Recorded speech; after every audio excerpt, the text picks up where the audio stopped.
So here's where we ended up yesterday. Got a little wet. So the truck, or the machine didn't show up until after 9 yesterday. But I got it dug out and we were starting to tamp by 2 o'clock. I dug it down about 3 feet all the way through.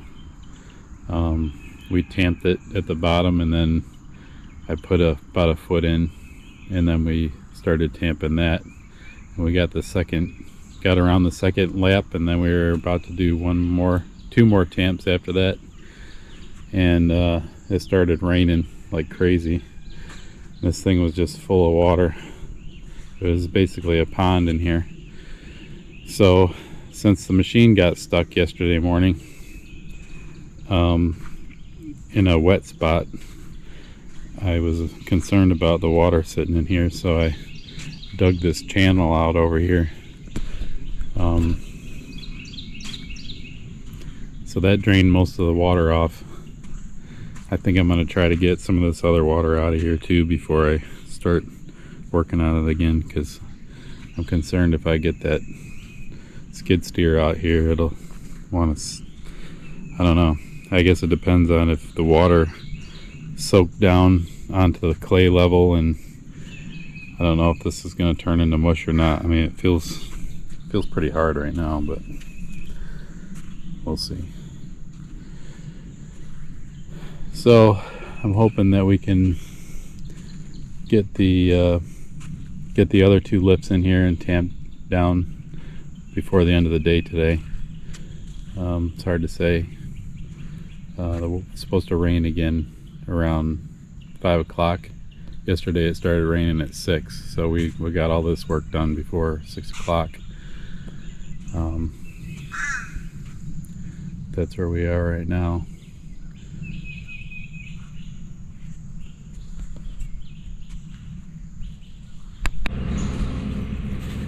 So just an update on what's going on here. We were able to get the compaction done.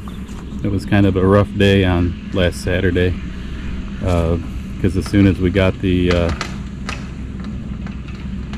the hole was dug and we got the first lift in and compacted, it started raining really bad, and so we pretty much had a giant pond over here. So this whole area here I had to dig up so it could drain off, and I was able to get enough water off that it didn't get bogged too much to compact it. So we were able to get the other lifts in on Sunday, get it all compacted down, and then over the last week I've been doing some other work with the skid steer while I have it here, and also was able to get this thing backfilled. So today we got the guys are here forming up the slab, and we're going to be hopefully starting to rough in, getting the underground in next week. So we'll see how that goes, but that's where we are now.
Just doing an update on the house project the last few days here. See, Monday, no, it was Tuesday, I went and got the machine and dug 380 feet of trench and ran the 3.5 inch for the main feeder coming in. And then I had to work in the field on Wednesday, and then Thursday I came back out and did all the underground in the slab. So you can see the 3.5 inch comes up. I had to size it for the voltage drop. I figure it's probably good for about 250 amps, which should be plenty. And then the pipes only needed to be 6 inches deep to be under the slab, but I wanted to get it down below the footers, so when they dig the footers they don't have to worry about hitting the pipes. And also when I go to do the plumbing, which hopefully will start tomorrow, I didn't want to have to fight with all the conduits, so this way they're all out of the area. So I don't think most houses would have this much underground in it, but the reason I wanted to do it this way is since the building is steel, I'm probably not going to run Romex in the steel. I could, there might be a little bit of that, but I'm going to try to avoid running Romex in the steel. I'll probably use MC where I have to, but by running this PVC to the big open area where the vaulted ceiling is, I don't have to go up and over. And I also probably won't have to run much MC cable. Since this whole area is all steel, there won't be any wood in here. So if you look at this, right now you're looking at the kitchen. So these pipes here will be, one is for the range and one is for the microwave and the outlets on the counter. And this one here is will be light switches. And over here will be the island. Got another pipe for lighting there, and then this is a refrigerator, which I'll probably also put another one in there so we can run it out to the other side of the house. Just leave it stubbed out there in case we need it later. So the other thing I wanted to do, since I don't know what kind of lighting I'm putting in yet, I wanted to leave my options open for that too. So what I did here was I have all the common area lighting in the vaulted area in the hallway coming in the entrance is all piped in, so I can put in 3-way switches and 4-way switches just by running everything back to the wireway that'll be under the panel. And I mean, and then if we needed to add something or reconfigure something, or another possibility is if we end up getting lights that have 0 to 10 volt dimming, I can always just throw a couple more wires in there and that'll give us what we need to make that work. So something I found out after we got this all formed up and I was going to call the inspection for the electric, and I saw on the placard that there's no underground electric inspection, which I thought was weird. So I called in one anyway, and supposedly it's scheduled for today. So I don't know what that's going to be considered, but since there isn't one on the placard. But I noticed on the top of the list of inspections that are required is they call it let's see, a grading and drainage inspection. So I've never seen that before. I've worked in Hillsborough and Pinellas and Pasco, and I've never seen that. But it looks like they're basically going to check to make sure that my drainage is set up the way I told them it would be. and right now it's kind of not, so I'm kind of wondering how that's gonna cause a problem in the future. But I think the worst case scenario is I'll have to dig it down in the front over here a little bit to give us 6 inches of drop within the first 10 feet, and then we'll let the drainage go around the sides of the house to the back, which there's plenty of fall in the back there, so I don't think we're going to have any issues with getting it to drain to the back. It's just that here in the front it drops towards the front, but it actually goes up maybe an inch, or maybe it stays level for the first, I don't know, 30 feet or so here. And they want to see 6 inches of drop from grade, which is 6 inches below the slab. So they want to see 12 inches of drop from the finished slab to 10 feet out from the house. So that would be where this orange line is right here. So I marked that out, and I'm thinking what I'll do is I'll probably just dig that down to where the grade needs to be to get it 12 inches below the slab, which is only a couple inches down from where it is now, where you can see this hole I dug right here. That gets me down to where I need to be. So I'll probably just dig that out and then run the track hoe over it and kind of push the dirt away from it. I think that'll kind of satisfy the drainage issue there, hopefully. Worst case, you know, I don't see them having a problem with where my slab is, since we're at 240 feet of elevation and it's one of the highest points in the area. I really don't think that we're gonna have a drainage issue at all. So, but anyway, so here's the trench that I ran the conduit in. It was a little tricky. It was a pretty long day on Tuesday doing this, but managed to get it fairly straight going through the trees. And I put it about 30 inches down, so we get about, you know, no less than 24 inches to the top of the pipe from grade. So it only really needed to be 18 since it's a feeder there, but I like to have it deeper rather than shallower. So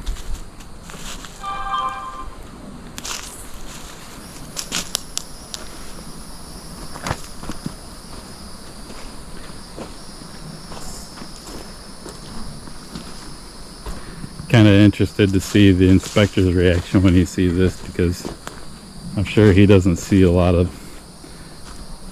residential installations like this.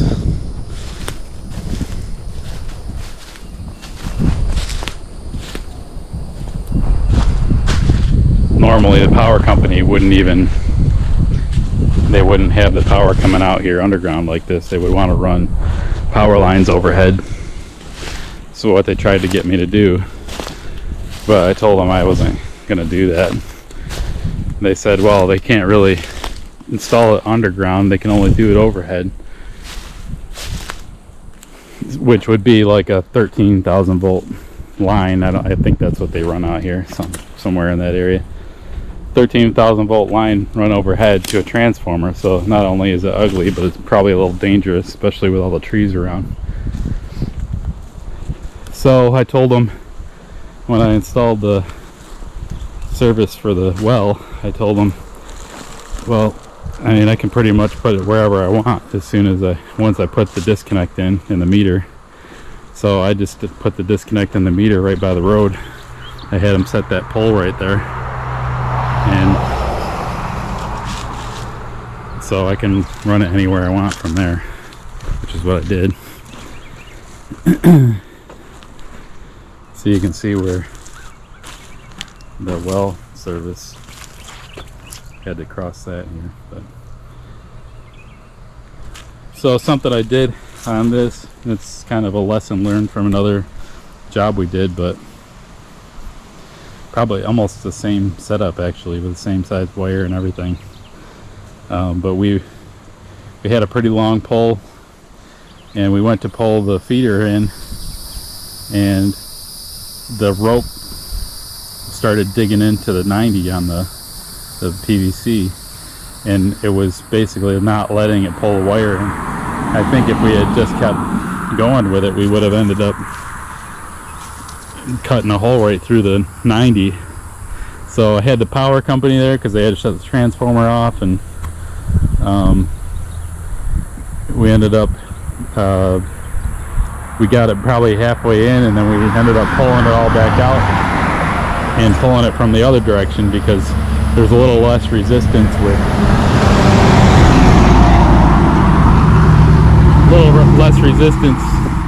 with the number of bends, you know, and how close they were together going the other direction. So it still wanted to dig into the 90, but it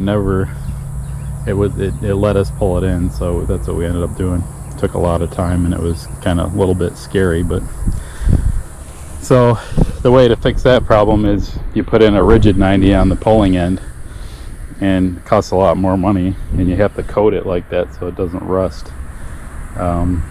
But that's what I'm doing here. So we'll set up the tugger over on this end, we'll set up the wire over on the other end, and we'll pull it this way, and that will hopefully make the pull go a lot easier.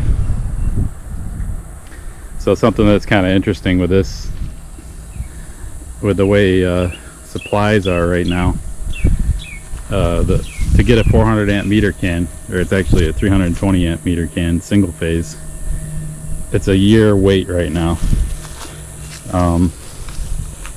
Well, everyone is a year except for one of my suppliers says he can get it next month, but it costs twice as much. So I don't know how he's getting it. It seems odd, but there's a lot of weird stuff like that going on right now. So I'm trying to decide whether I probably won't pull this in for a year anyway, but if they tell me in a year that it's going to take another 6 months, then we're going to have a problem. So I'm kind of thinking about getting it from the supplier that said he can get it in a month.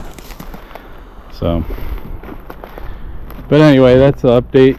I got the inspector coming today. Hopefully, if we pass this, we'll be backfilling today, and then tomorrow start the underground plumbing. And just looking forward to getting this slab poured, because once I do that, then I don't really have to depend on these crazy contractors until I do probably the insulation and the AC is the two that I'll probably end up hiring people for, but we'll see how it goes. I just thought of another story from yesterday. Thought it was worth sharing. But so this trencher, it's a really old trencher, but it's paid for itself several times since I bought it. It's been sitting down by the garden for probably 6 or 8 months since we did some of the other work where we ran some power and water down there. That was probably middle of last year. But one thing that was interesting, I thought that it was probably going to be rough starting since it's been sitting there this whole time getting rained on, and I pulled it once and it started right up. So that's those Honda engines, I guess. But the other thing is, I was running this thing I was digging these trenches over here. So I was running it for a while. I drove it all the way up from the back of the lot, where way back on the other side of that fence over there where the garden is. I drove it up here, and it was sitting for a while, and then I started it up. After I laid it out, I started trenching, and I had it parked there for a second, and I started hearing some noise. It sounded like something chirping, or like a baby bird or something. And I'm standing over here, I still wasn't thinking much about it. And I looked down right inside this little space here, and I saw a baby bird sitting there, and I look over and there's another one. And I ended up finding a nest. It was all the way back in the back there. It was there was, I think, 5 baby birds in there. I can't remember what kind of bird I want to say it's a wren, maybe. But I was still in the middle of this thing here, so I got the kids to take a look at it, and they started trying to figure out what to do about it.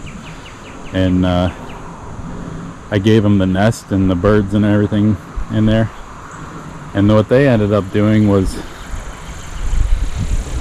I think at first they were thinking maybe they need to try to feed them or something, but they haven't had a lot of luck with that in the past, even though they have tried.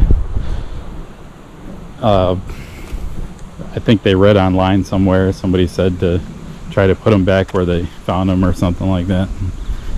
Well, I wasn't going to move the trencher back down here. I was like already in the middle of the job here, so, and I figured chances of the mother coming back after all that is probably not very good anyway. But so they decided to, they had a nest in the golf cart last year, and so they thought, well, maybe if we just park the golf cart back down there and put the nest back in,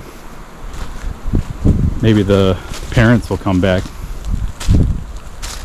And I was down here this morning, and I saw one of the, I don't know if it was the mother or father, but was just flying up there to give the baby something to eat. So it looks like it was a successful mission there, or at least a positive outcome so far anyway. But let's see if they're in there now.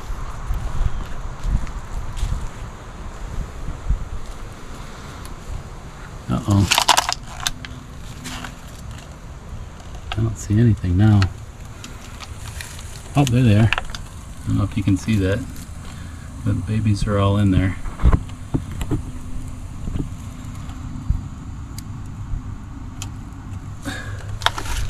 So, if everything goes well, they'll be flying out of there in a week or so. Maybe a couple weeks. They look like they got feathers and everything, so probably won't be too much longer. So anyway, that's that story.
Okay, so it's Wednesday.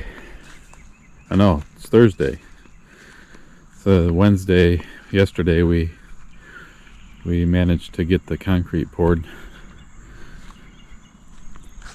So this is probably about a 3-week process between digging out all the dirt and recompacting it, and then putting in the electric and the plumbing and getting it graded and prepped. And then yesterday, I think there was six or 8 guys out here yesterday to pour it. And concrete got here at, well, we got, let's see, Jesse came out about 5 in the morning, and so we started getting stuff set up at 5. The first concrete truck showed up probably about, I don't know, probably 10 to 6 or something like that.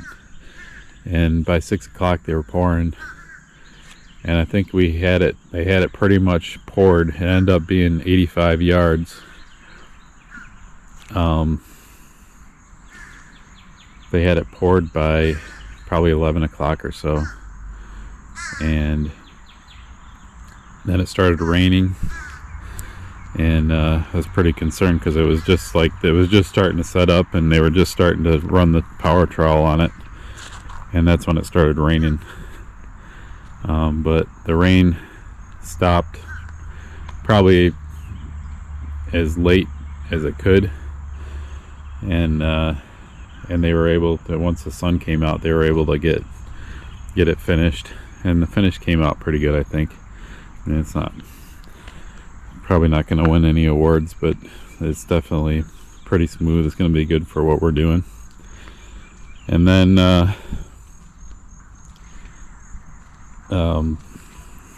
Jesse told me that him and his crew were going to be driving up to Georgia to do a 500,000 square foot pour that night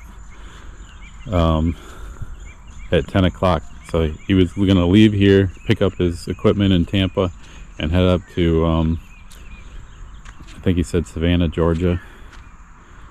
And they were going to pour, he said 6 guys, because they're using a laser screed on that, so it's a completely different deal. It doesn't need as many people to do the job, but he said 6 guys, they're going to pour 500,000 square feet. And then I guess the next day they had to pour another 500,000 square feet, because there's a problem they're having, is the rain up in that area is just keeping them from getting their work done.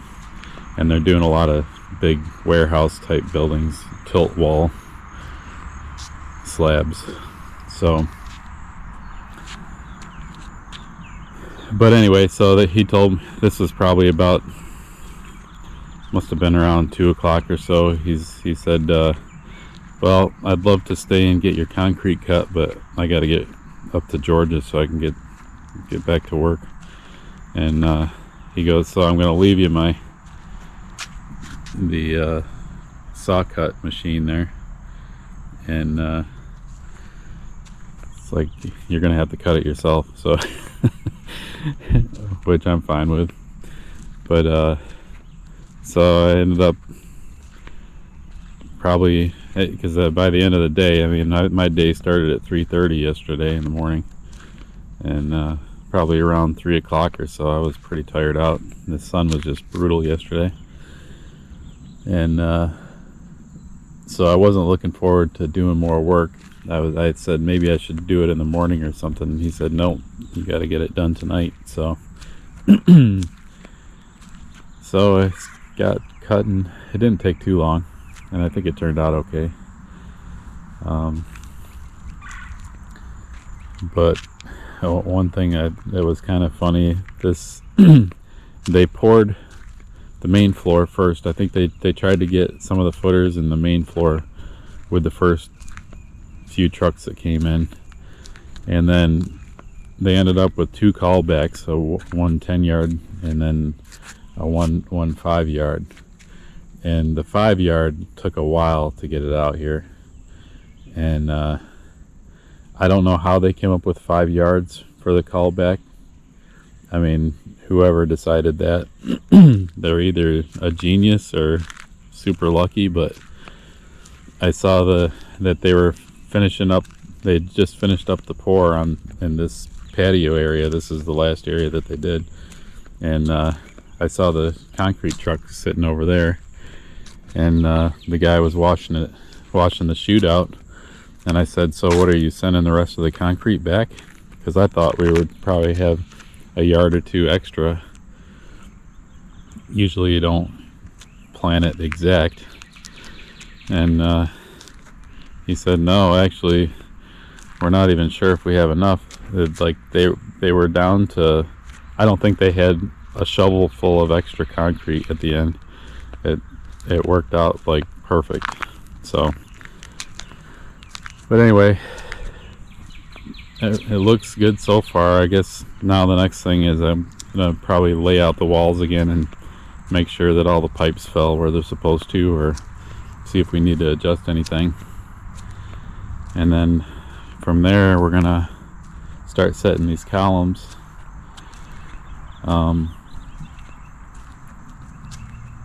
I think that because we have these portal frame things like in this spot here, where it has the 6 bolts instead of just the 4 bolts like here on the end. Where it has 6 bolts, it's I don't know what this bottle is here. Looks kind of gross. With the 6 bolts, it has actually 2 columns. It has the column that comes up, and then there's the one that goes perpendicular to it, and it kind of goes up and over and then back down to this side. And the point of that is it's supposed to make the structure rigid enough so that we can pretty much cut as many openings in the side walls as we want. So there'll be portal frame in this section, and then this one doesn't have one, and then there'll be another one in this section. So one of the concerns I had about putting up the columns is obviously the concrete and everything is not meant to support a column 20 feet tall standing in the wind by itself. You have to tie things together so that the structure supports itself and doesn't get ruined by the wind or anything like that. But I'm thinking with these portal portal setups here, that I think that will probably give it enough structure, at least going lengthwise, that I think we can do that, and then probably get a couple of the trusses in to kind of tie them together. And I think that would give us enough rigidity that I won't have to worry about the wind blowing it over, at least. So, without adding a whole bunch of reinforcement around the sides and on the inside. Because I think normally what you would want to do is put some temporary bracing in each way, so that the wind blows in one direction or the other, it's not going to blow the column over. I think besides that, I think that this engineering on this thing is probably way overkill. So you probably really could put a 20-foot column in here and just have it blowing in the wind, and it probably would never fall over. It's I mean, if you think about one of those like a store sign or something like that, or like a McDonald's sign where they have a pier and 6 bolts or something at the base, and then this giant sign is sitting way up in the air getting blown around in the wind. It's kind of the same idea, just a lot less weight. So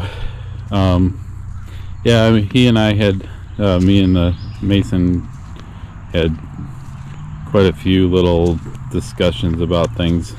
This is one of them here. He was he was trying to tell me that I needed to move the templates for these bolts down below the that step down.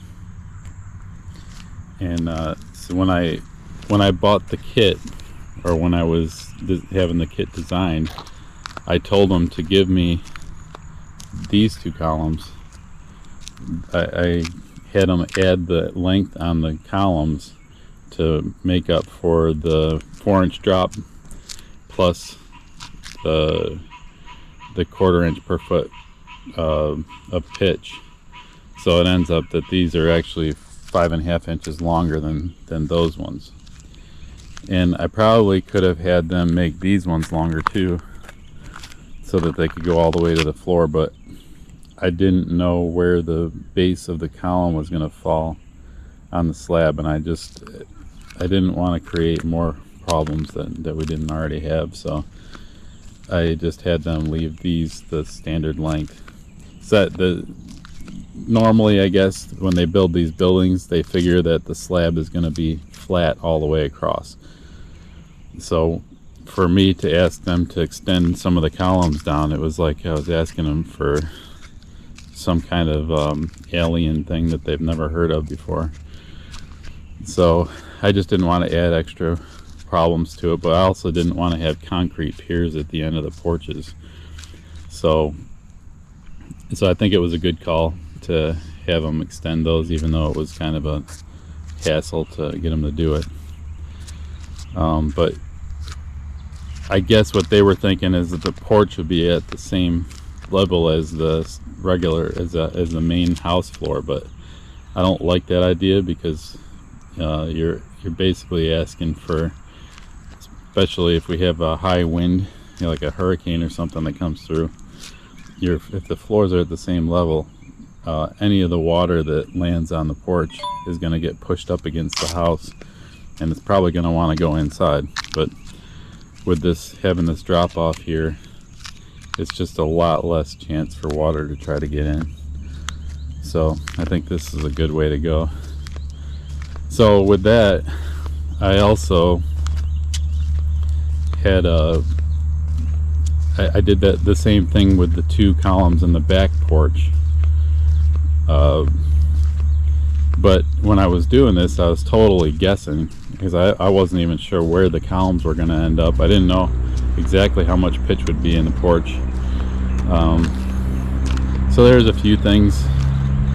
Another thing I didn't know was, I probably should have seen this, but they extended the main, or they took, yeah, so they would have extended the main building and took that 9 inches that they extended the main building out of the back porch. I kind of wish they didn't do that, but that's how they designed it. So that's another reason why I didn't know exactly where these back columns were going to go, because and I would have to know where because of the pitch. So if you have a 1/4 inch per foot, you'd have to know how many feet back you're going to be. And since they took another 9 inches out, that's 3/4 of an inch of drop, right? See, 1 inch would be 1 inch per, no, 1/4 inch per foot. Yeah, my math's messed up right now, but anyway, so it makes a difference how far out the column would be from there. And since the column didn't actually go all the way to the end, and we lost 9 inches there in pitch. So anyway, what ended up happening, and I checked it with the laser just before they started pouring, and I saw that pretty much, I think that I had these columns extended down 6 1/4 inches, and where they actually had it formed up at, and where these columns fall, it ends up being 5.5 inches. So it's 3/4 of an inch difference, and it's lower. It would have to be lower than the main slab. So I brought this up to the slab mason. I'm like, what do you think? Do you think it would make more sense to form that in now, or do you think maybe we should just chip it out later or whatever? And it took a while for him to get what I was saying. I think he was probably thinking, oh, here we go again. Tim's like overthinking everything. But once he saw what I was saying, I think he understood that it made sense to do something with it. So all we did was, since it's 3/4 of an inch, we just took another piece of plywood and put it on the bottom of the template that was already there. And it doesn't look real nice right now. I'm not sure how I'm going to finish that, but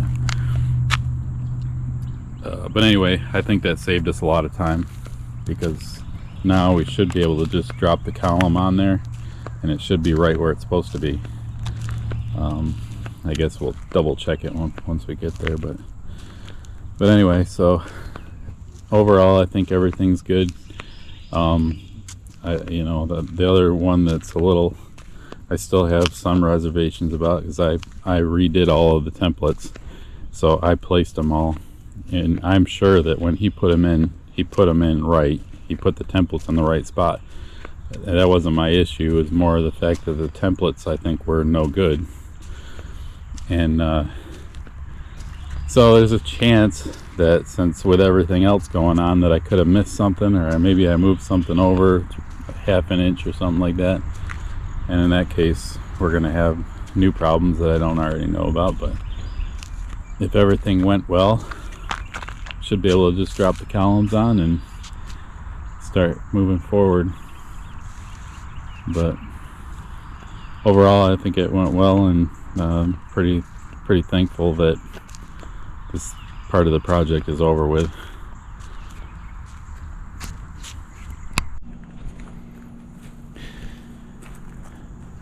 So the goal for today is to try to get some columns set. I mean, ideally, if I could get the column set today, then I would try to get the trusses set tomorrow. But I've never done anything like this, so I don't know how long it's going to take. I'm going to guess that I'm probably being a little bit optimistic. That's usually how it goes. But if I can get these columns set today, then I'll probably get a lift tomorrow morning and try to get all the trusses set. And if not tomorrow, then, you know, Monday I might have to do a little bit of work on it on Monday. But so I came out here last night with a laser, and I checked just to see how close where the bolts are, how level they are. And they're not bad. They're pretty close. There's a couple of spots that are pretty kind of high that I think I might do something about, but that's just these end columns here. For some reason, on both ends, they kind of hump up in the middle here, and I think they go up to about 3/8 over. And so there's two here, and then there's two down at that end. And I don't know if I'm good with that or not. I think there's probably some adjustment at the top because of the way they attach to the trusses, but I'm concerned about the girts all being out of level. It'll be all 3/8 kind of humped in the middle. I don't really like that, so I don't know. We'll see how that goes. I guess probably depends a lot on how hard this is to get these in. We'll see how serious I am about making changes like that once we get there. But I started moving the steel around yesterday. You can see you know, it's July 22nd now, and that steel was delivered back in the end of May, so the grass is starting to take over. But so I'd like to get it all out of there as soon as I can. But I started separating everything out, so I got a pile of the B-side trusses, or columns, and I started to put the portal frames on the side they go on. And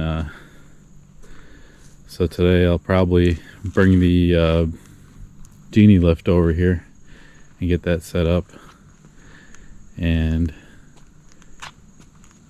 Then I guess I'll start setting the columns and see how it goes.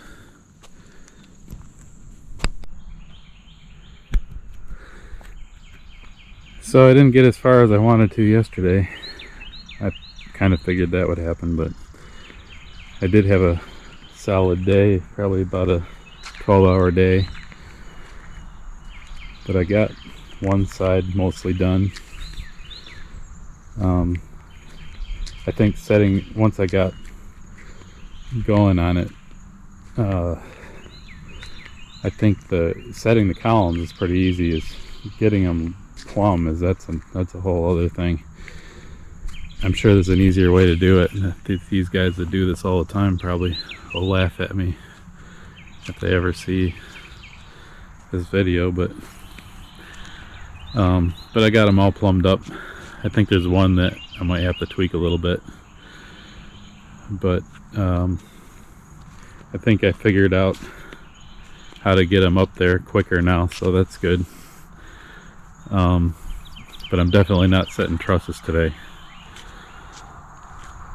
So today I'm going to try to get this other side done.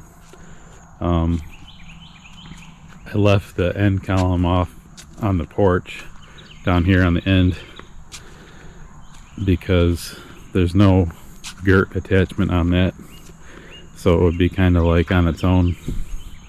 And I am a little bit concerned about leaving these up here with no trusses on if we got a really big windstorm. I doubt that they would fall over, but it might crack the concrete, or I don't know what it would do, but it does concern me a little bit. So I'm trying to keep from having extra problems that we don't need. So I'm leaving these end ones off until I actually get the lift to set the trusses. I think that's probably a good call on that. So it'll just be that one there and this one over here. And then I did some more. I looked at the instructions on the build here, and I was looking at the end columns, and one of the concerns I had was that this floor apparently humps up in the middle a little bit. So from outside to center, so from the outside columns there to the center of the floor, in some points it's like 3/8 high. And I've been thinking about chipping the concrete down where the end column sits, just to get that back down where it needs to be. But there's a lot of adjustment on the top where it attaches to the truss, and so that part's not a concern. The biggest concern is the fact that it's 3/8 out, and that means that the girts are going to be sitting, they're going to be going not level, which, I don't think anyone would ever notice that, except that when I go to put the panels on, if we drill the holes in the panels before we put them up, there's a possibility that some of them might not hit. I mean, 3/8, it's not, it's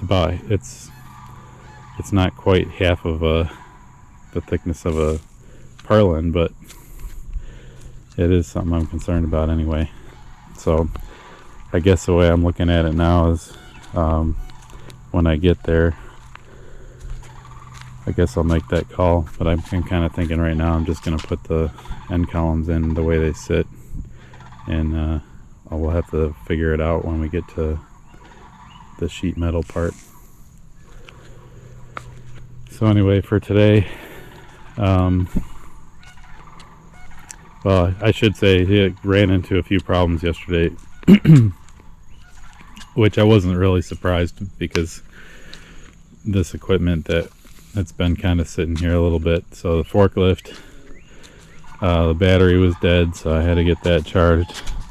The genie lift that is covered up right now, that's always been kind of finicky, and we've always, I mean, we don't really use it that much anyway, but the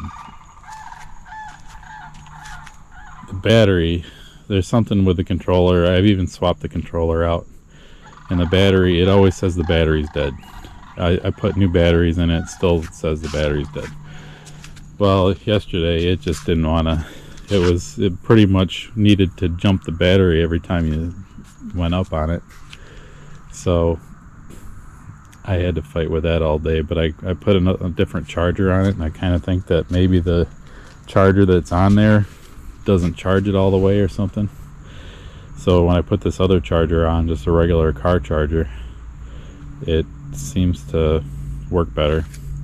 So I had to do that to charge the forklift battery, and then the scissor lift, which I knew we had some issues with even when I bought it. It's an older one, and I kind of figured I was going to have to fix some stuff on it, but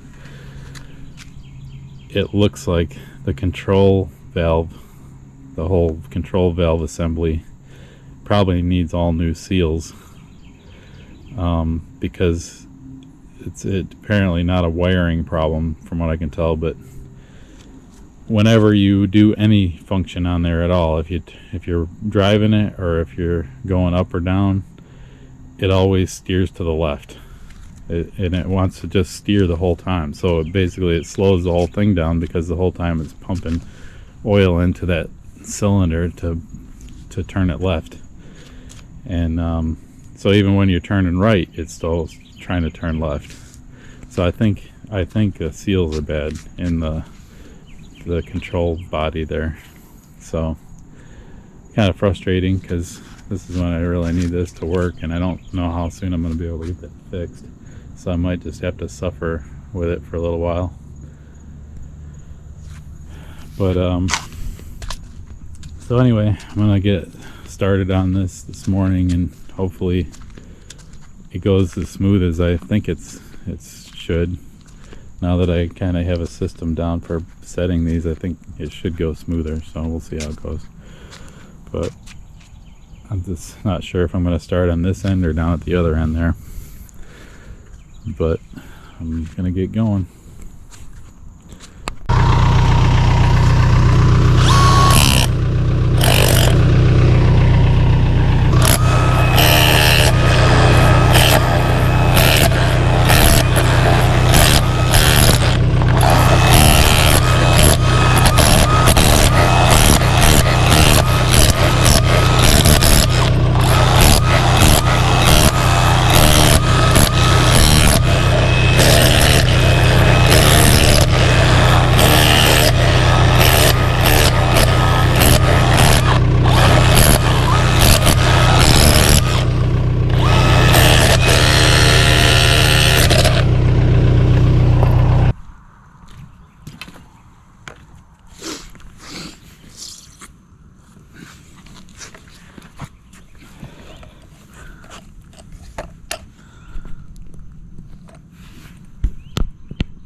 So I don't know where I left off on the last video,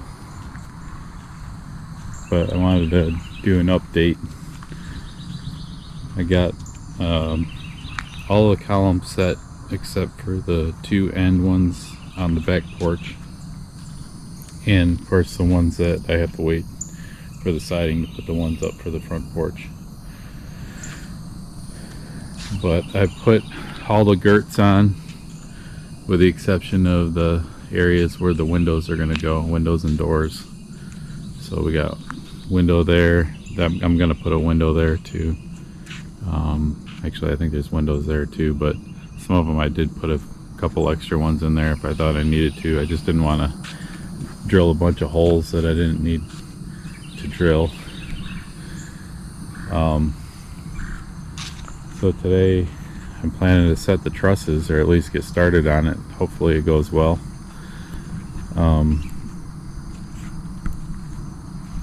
The only thing I really did this week, I spent a day or so, probably half a day, building this thing. It's kind of a contraption, but basically just a jig to set the trusses. I know most people would use a lull, or you know, what are those things called? Well, I call it a lull anyway, you know, like an extendable forklift.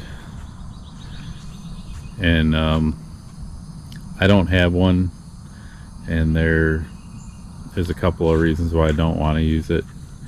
One is that they're expensive to rent. It's probably going to be about $1,500 a day. So then if I get one, I'm going to be in a rush to get these trusses up, and I don't really want to rush through this because I don't know how it's going to go. It could be pretty easy, or it could be kind of a pain. So I don't want to be in a hurry when I'm doing it.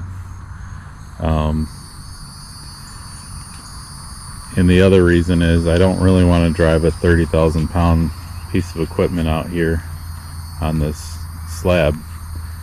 And I probably could get most of them from the outside, but because of the length of the slab, I'm pretty sure at least a couple of these I would have to drive the lull in here. And you know, I did make the slab thicker, and I used heavier concrete than I needed to, but that was because I'm planning to drive the forklift on this, and the forklift is about 13,000 pounds, or 14, I think. It's about 14,000 pounds. So if you take the forklift at 14,000 and you add probably a couple hundred pounds for the jig, and then another 560 for the truss, you know, we're pushing pretty close to 15,000 pounds out here. So this way, I think hopefully I can just drive that out here, get these trusses set real quick, and then I never have to bring a piece of equipment in here again.